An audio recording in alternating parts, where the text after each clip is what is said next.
صحیح مسلم حدیث نمبر 111۔ نافع نے حضرت عبداللہ بن عمر رضی اللہ عنہما سے روایت کی کہ رسول صلی اللہ علیہ وسلم نے فرمایا، جو شخص اپنے بھائی کو کافر قرار دے تو دونوں میں سے ایک ضرور کفر کے ساتھ واپس لوٹے گا۔ صحیح مسلم حدیث نمبر 112۔ حضرت ابو ذر رضی اللہ عنہ سے روایت ہے کہ انہوں نے رسول صلی اللہ علیہ وسلم سے سنا، جس شخص نے دانستہ اپنے والد کے بجائے کسی اور کا بیٹا ہونے کا دعویٰ کیا تو اس نے کفر کیا، اور جس نے ایسی چیز کا دعویٰ کیا جو اس کی نہیں ہے وہ ہم میں سے نہیں، وہ اپنا ٹھکانہ جہنم میں بنا لے۔ اور جس شخص نے کسی کو کافر کہہ کر پکارا یا اللہ کا دشمن کہا حالانکہ وہ ایسا نہیں ہے تو یہ الزام اسی کہنے والے کی طرف لوٹے گا۔ صحیح مسلم حدیث نمبر 113۔ حضرت ابو ہریرہ رضی اللہ عنہ سے روایت ہے کہ رسول صلی اللہ علیہ وسلم نے فرمایا، اپنے آباء سے بے رغبتی نہ کرو، چنانچہ جس شخص نے اپنے والد سے انحراف کیا تو یہ عمل کفر ہے۔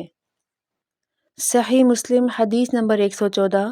خالد نے ابو عثمان سے نقل کیا کہ جب زیاد کی نسبت ابو سفیان رضی اللہ عنہ کی طرف ہونے کا دعویٰ کیا گیا تھا تو میں جناب ابو بکر رضی اللہ عنہ سے ملا اور پوچھا، یہ تم لوگوں نے کیا کیا؟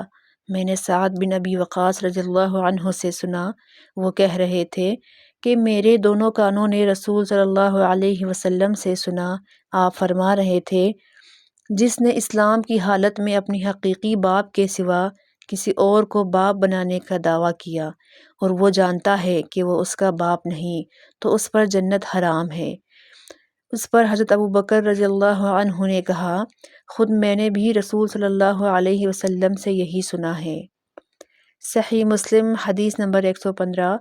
عاصم نے ابو عثمان سے اور انہوں نے حضرت سعد اور حضرت ابو بکر رضی اللہ عنہما سے روایت کی ہے کہ وہ دونوں کہتے تھے، یہ بات میرے دونوں کانوں نے محمد صلی اللہ علیہ وسلم سے سنی اور میرے دل نے یاد رکھی کہ آپ صلی اللہ علیہ وسلم فرما رہے تھے، جس نے اپنے والد کے سوا کسی اور کو والد بنانے کا دعویٰ کیا حالانکہ وہ جانتا ہے کہ وہ اس کے والد نہیں تو اس پر جنت حرام ہے۔